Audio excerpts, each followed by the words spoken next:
बढ़िया है तो कृपा है जी। और यह बड़ा ही दुर्लभ संजोग है जी।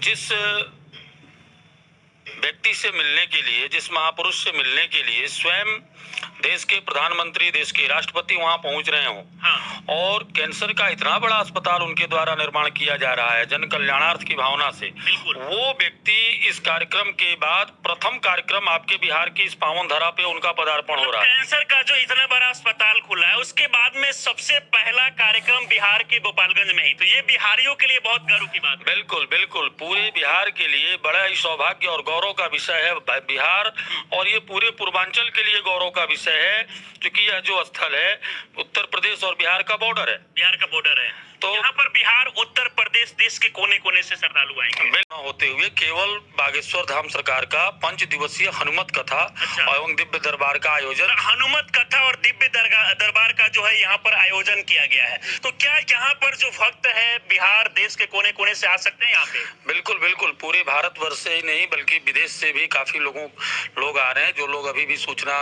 के माध्यम से जानकारी ले रहे हैं कि रहने की क्या व्यवस्था है, कैसे रहेंगे, कैसे पहुंचेंगे।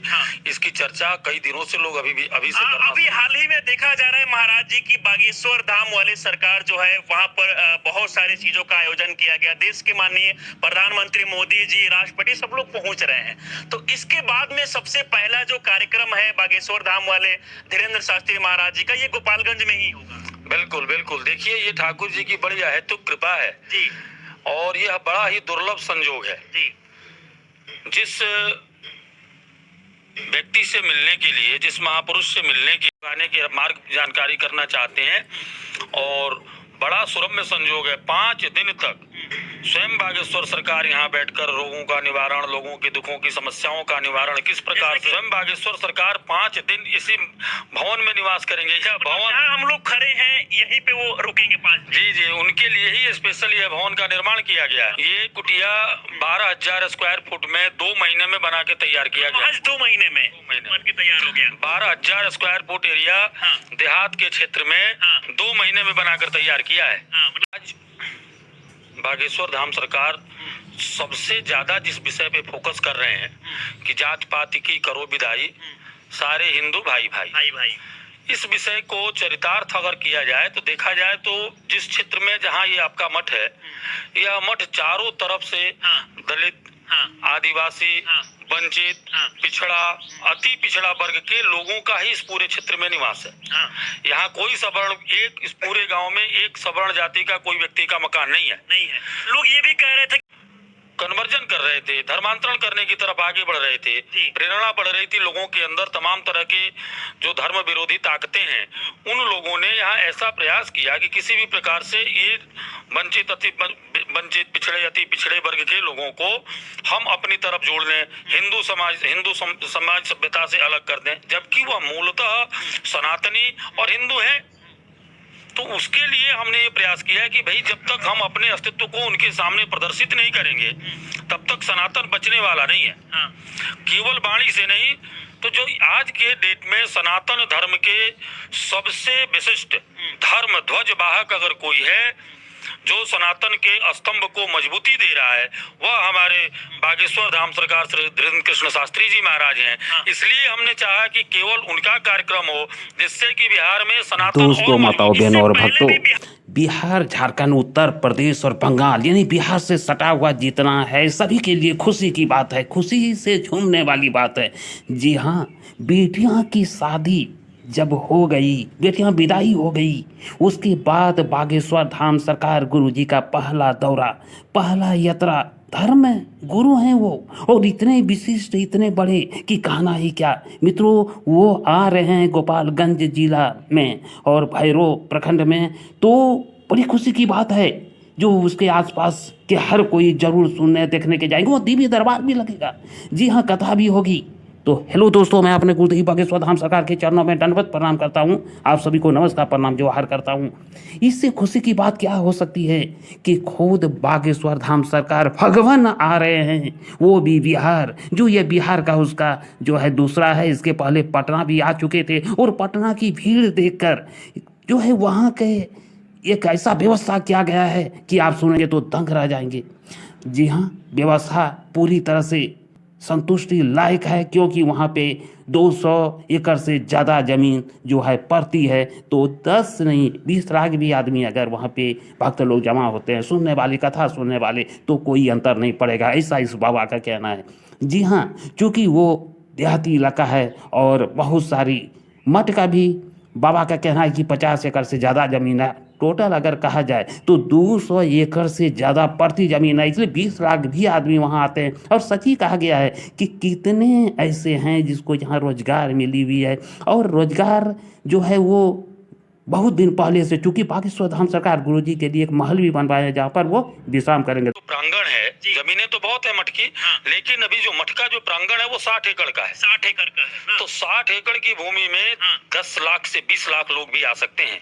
तो भूमि की और व्यवस्था की कमी नहीं है, क्योंकि क्षेत्र है, खुला जगह है, आसपास का पूरा इलाका लगभग 5 लाख से 20 लाख लोग का यहाँ पर आने का व्यवस्था किया गया है। बिल्कुल किया गया है। 20 लाख लोग भी हों तो यहाँ कोई असुविधा नहीं होगी। इसलिए नहीं होगी कि पूरे क्षेत्र जो परिक्षेत्र है जिसमें कोई भवन नहीं है, भूमि है, खाली भूमि का जो क्षेत्र है लगभग 200 एकड़ से ज्यादा है। 200 एकड़ से ज्यादा है ना। अच्छा, कितने तारीख को महाराज सुबह कलश यात्रा तारीख से स्टार्ट हो जाएगा? 5 तारीख को सुबह कलश यात्रा। पूरा 60 एकड़ का एरिया है, और देखिए पूरे 60 एकड़ के एरिया में यहाँ पर पहले से ही पंडाल बनाया जा रहा है, ताकि देश विदेश से जो भी यहाँ पर श्रद्धालु आएंगे उनको यहाँ पर आने में, कथा को सुनने में कहीं ना कहीं कोई दिक्कत परेशानी ना हो।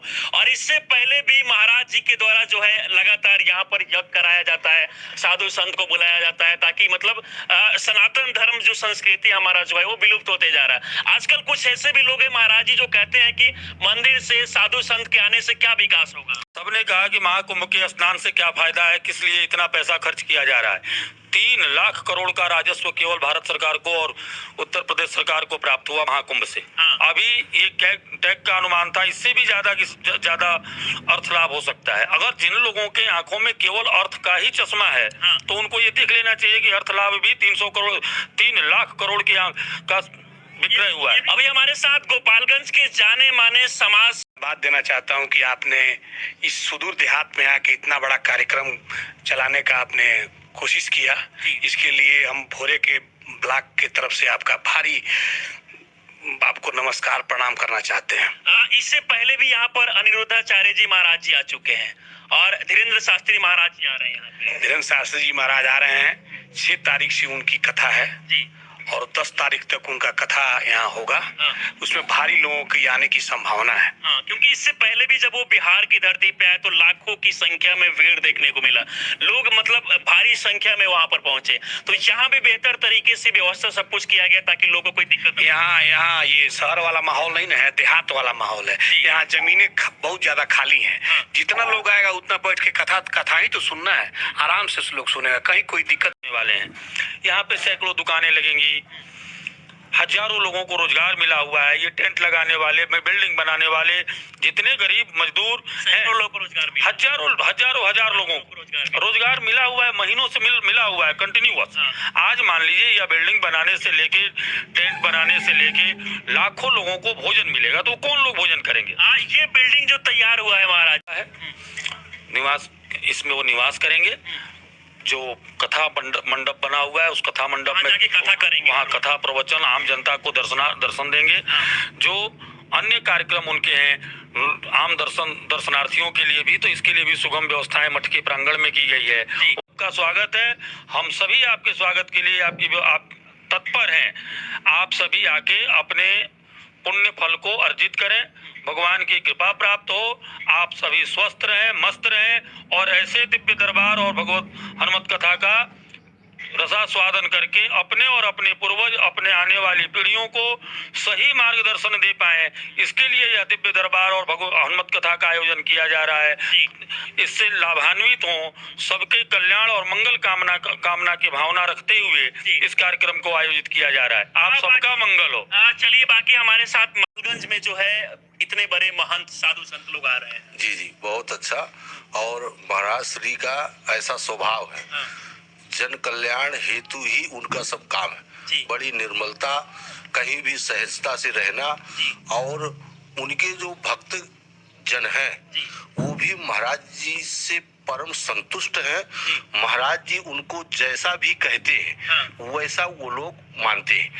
और महाराज जी का सिर्फ जन कल्याण हेतु यहाँ पर लाने का ये जो करोड़ों रुपया खर्च हो रहा है, महाराज जी जो बना रहे, सिर्फ दूर दूर तक वैष्णव हिंदू सनातन धर्म की जागृति, सब लोग सनातन धर्म को जागरूक कर रहे हैं।